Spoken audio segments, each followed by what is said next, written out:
Замисли да одиш во црква и ништо да не разбираш.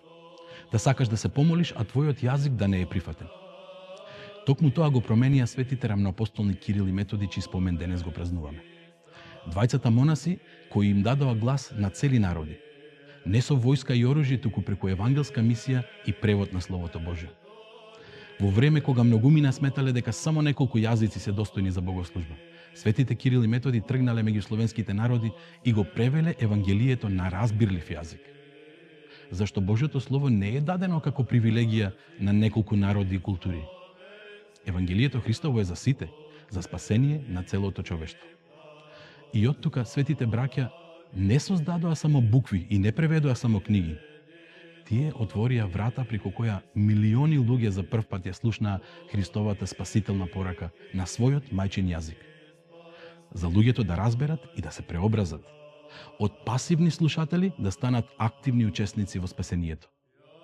Зошто човек, кога навистина ќе го слушне и ќе го прими евангелието во своето срце, тоа не може да го одмине без позитивна промена. Делото на светите Кирил и Методи не подсетува дека верата не е музејски спомен од минатото.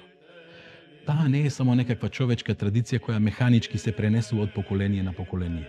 Како некаков вреден антички предмет што сме го наследили и треба внимателно да го чуваме од заборав. Тука се работи за божански живот кој треба да го проживееме и дури потоа искуствено да го пренесеме. Евангелската порака повторно и повторно се преведува и толкува во секоја генерација и во секој човек поединечно, не само со јазик, туку и со живот. И денес веќе не е прашањето дали го имаме евангелието на свој јазик. Го имаме. Вистинското прашање е кога веќе го имаме и го разбираме на својот мајчин јазик, македонскиот. Дали дозволуваме тоа да го исполни своето дело во нас, да го менува и обликува нашето срце и да не доведе до спасение. За многу години свети Кирил и Методи.